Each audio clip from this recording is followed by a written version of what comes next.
도덕과 윤리라는 표현은 별다른 구분 없이 혼용되는 경우가 많습니다만 개념적으로 차이가 있습니다. 먼저 일상용법을 살펴보죠. 결혼한 부부 가운데 한 사람이 외도를 할 경우 우리는 부도덕하다고 말하지 비윤리적이라고 말하지는 않습니다. 거짓말이라든가 도둑질에 대해서도 부도덕한 행동이라고 말합니다. 반면 김건희처럼 표절을 한다든가 황우석처럼 위조나 변조를 한 경우에 대해서는 연구윤리를 위반했다고 말하지 부도덕하다고 표현하지는 않습니다. 기업이 무분별하게 인수합병한다든가 독과점 행태를 보일 때에도 부도덕하다고 표현하지 않고 기업윤리를 위반했다고 표현합니다. 이러한 일상 표현에서 확인할 수 있듯 도덕이란 인간이라면 누구나 보편적으로 갖춰야 할 내면의 올바른 덕성을 뜻합니다. 외도, 거짓말, 도둑질, 폭행, 살인은 어느 문명을 막론하고 동서고금에서 모두 부도덕한 행동이라고 지탄받습니다. 이와 달리 윤리란 특정 영역에서 사회적 합의를 통해 도출된 규범체계를 뜻합니다. 연구윤리, 기업윤리, 학습윤리, 직업윤리, 환경윤리, 생명윤리, 의료윤리 등등 다양합니다.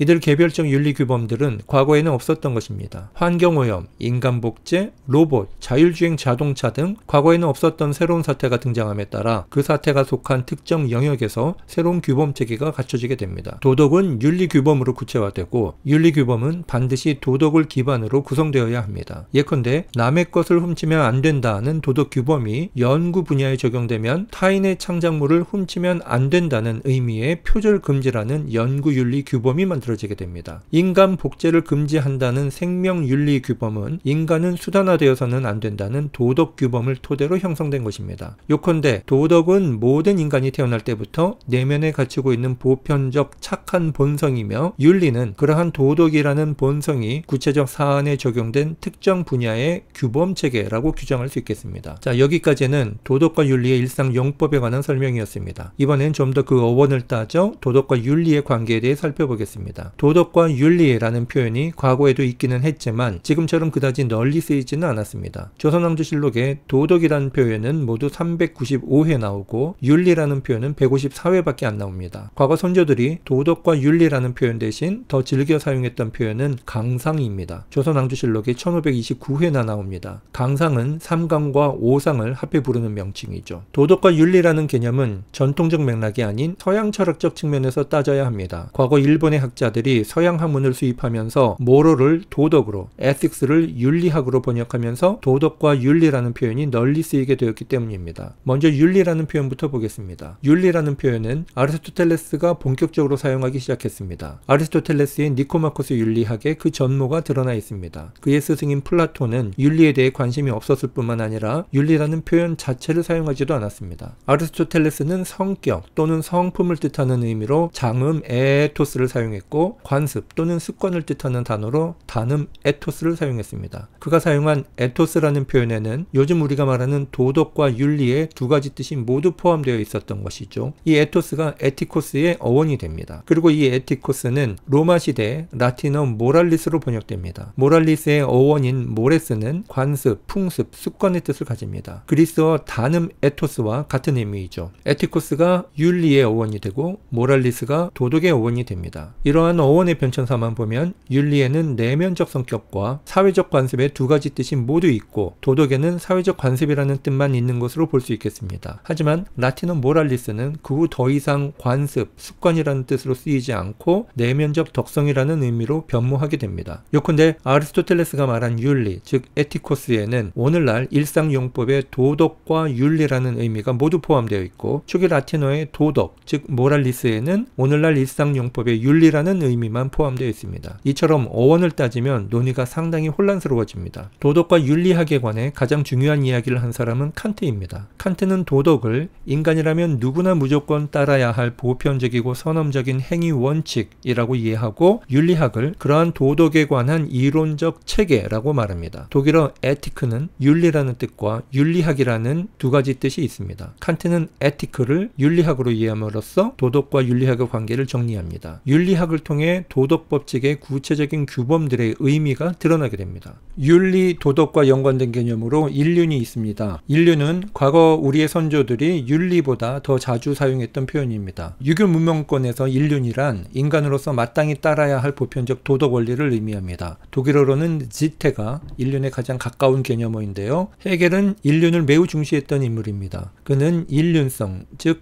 지틀리카이트를 개인과 공동체가 유기적으로 연결되어 있는 상태라고 규정합니다. 인륜성을 통해 개인은 비로소 공동체의 일원으로서 자신의 역할을 충실히 수행하게 된다고 주장합니다. 헤겔의 인륜성 개념은 유교 문명권의 인륜 개념과 매우 유사합니다. 사서 가운데 하나인 대학에 수신제가 치국 평천하라는 아주 유명한 말이 있습니다. 자기 몸을 먼저 잘 수양함으로써 개인적 가치를 가족, 국가, 사회로 확장하라는 의미이죠. 유교 문명권에서 개인과 공동체는 유기적으로 연결되어 있는 것으로 봅니다. 헤겔은 말하는 인륜성 개념과 일맥상통합니다.